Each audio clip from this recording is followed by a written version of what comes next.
নমস্কার প্রিয় দর্শক বন্ধুরা, আমি প্রীতি।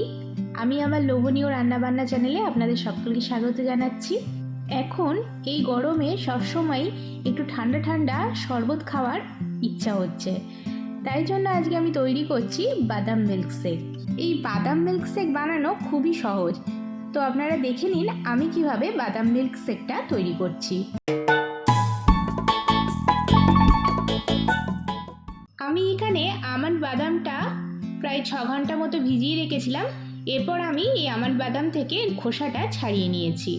বাদাম মিল্কশেক বানানোর জন্য আমি এখানে 7টা আমন্ড বাদাম নিয়ে নিয়েছি, কয়েকটা কাজু বাদাম নিয়েছি, 3টে এলাচ নিয়ে নিয়েছি, আর নিয়েছি কয়েকটা পেস্তা বাদাম। এই বাদামগুলো আমি প্রথমে একটা মিক্সির ব্লেন্ডারে ব্লেন্ড করে নেব। আমি এবার গ্যাসটা জ্বালিয়ে নেব। এবার একটা পাত্র বসিয়ে দিলাম। আমি 1 গ্লাস বাদাম মিল্কশেক বানাবো, এর জন্য আমি 1.5 গ্লাস তরল দুধ নিয়েছি।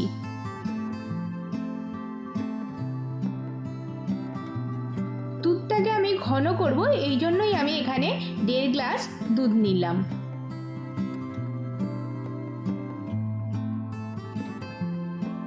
দুধটা ফুটে উঠেছে, এবার আমি এর মধ্যে 1 টেবিল চামচ গুঁড়ো দুধ দিয়ে দিচ্ছি। গুঁড়ো দুধ মেশালে দুধটা আরো ঘন হবে। গুঁড়ো দুধটা আমি এবার ভালো করে মিশিয়ে নিচ্ছি। আমি গ্যাসের আঁচটা একটু কমিয়ে দিলাম। এবার আমি এই দুধের মধ্যে 1.5 টেবিল চামচ চিনি দিয়ে দিচ্ছি। চিনিটা আপনারা যেমন মিষ্টি পছন্দ করেন ততটাই দেবেন।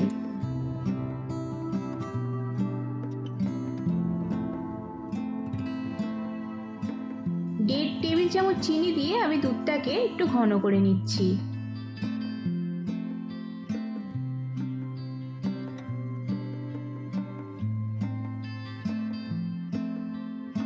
এবার আমি যে কাজু, পেস্তা, এলাচ, আমন্ড বাদামটা যে বেটে রেখেছিলাম, এটা আমি দুধের সাথে মিশিয়ে দিচ্ছি।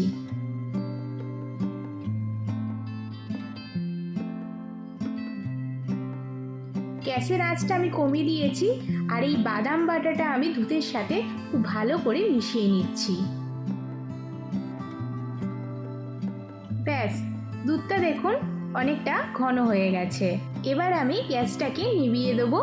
দুধটাকে আমি ঠান্ডা করে নেব। আমি দুধটা ঠান্ডা করে নিয়েছি।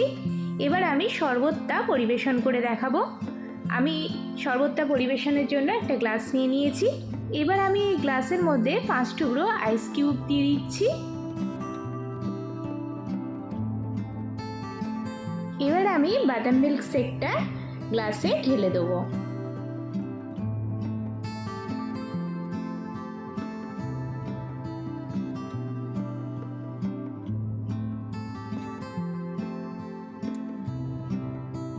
ওপর থেকে আমি কাজু বাদাম আর পেস্তা গুঁড়ো দিয়ে গার্নিশিং করে নিচ্ছি। ব্যাস, তৈরি হয়ে গেল বাদাম মিল্কশেক। আপনারাও এই গরমে বাড়িতে এইভাবে বাদাম মিল্কশেকটা তৈরি করবেন, আর কেমন হয়েছে অবশ্যই কমেন্ট করে জানাবেন। ভিডিওটা ভালো লাগলে একটা লাইক করে দেবেন, আর এই ভিডিওটা আপনাদের যদি ভালো লেগে থাকে তাহলে প্রচুর বন্ধু বান্ধবের সাথে শেয়ার করার অনুরোধ রাখলাম। আর আমার চ্যানেলে যদি আপনি নতুন বন্ধু হয়ে থাকেন, আর চ্যানেলটাকে সাবস্ক্রাইব করে দেওয়ার অনুরোধ রাখলাম। খুব শীঘ্রই ফিরে আসছি নতুন একটা ভিডিও নিয়ে।